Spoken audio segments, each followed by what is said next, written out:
Good morning, or as they say in the Swahili tongue in Africa, Jambo. Come on now, Jambo.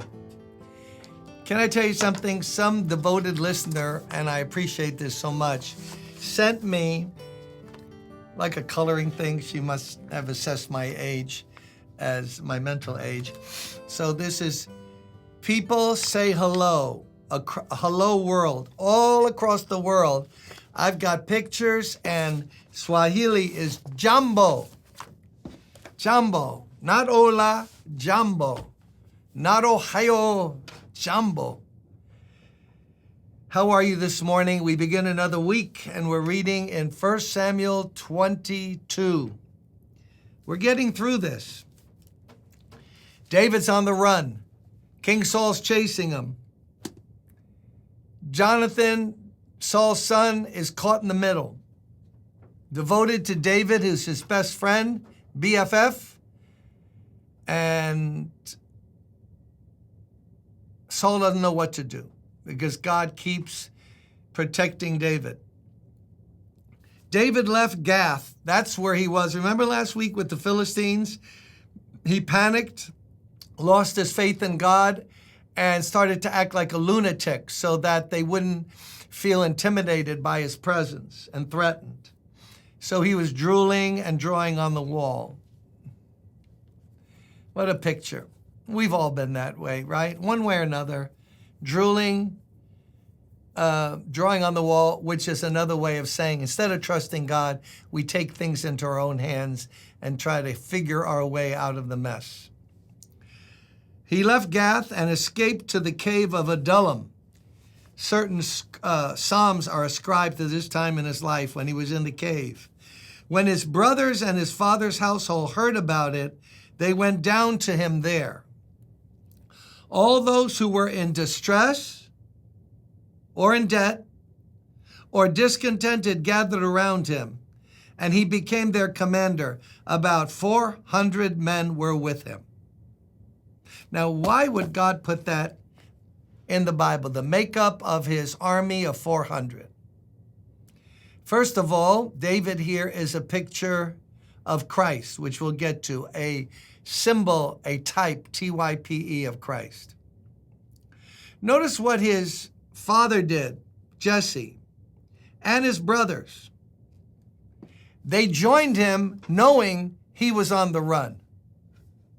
These were the same brothers who got upset with him. Remember when he came to the battlefield to check on them and Goliath was challenging the Israelite army? Remember they got upset with them? They really were jealous of him.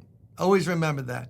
When people attack other people, that includes you and me, and we go on some tirade, almost always jealousy and envy is underneath. So they now identify with David on the run. Think what courage that took. You can stay home and just be quiet, or you can go and join yourself to your captain, David, even though the prospects are not looking very good. Everyone's against David except the Lord. Saul, or at least everybody who's weaponized, Saul and the army are trying to kill him. But David's family goes, no. We stand with him, we die with him.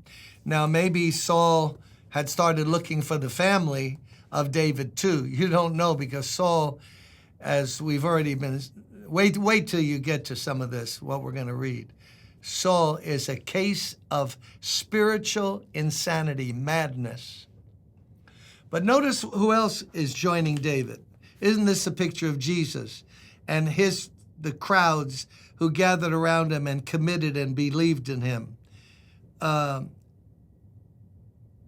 those who were in distress, debt, discontented gathered around him, and he became their commander.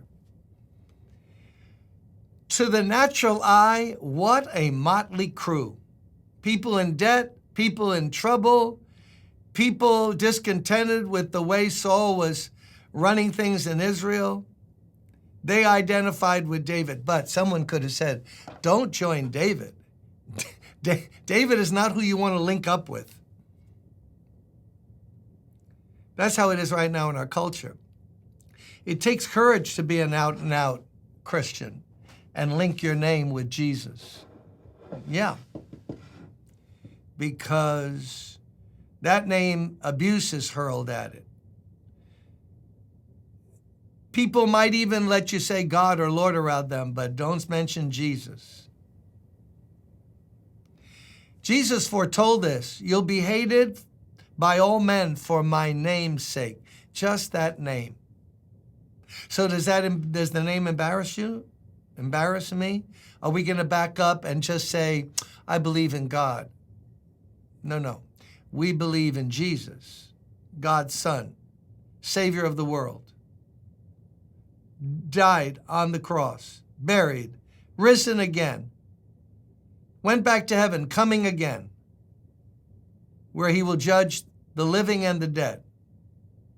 That's our Savior, and we can't be ashamed of that name because the Lord warned us, whoever is ashamed of me in front of the world, I'll be ashamed of them in the presence of my Father, rather than confess him so that he'll confess our name.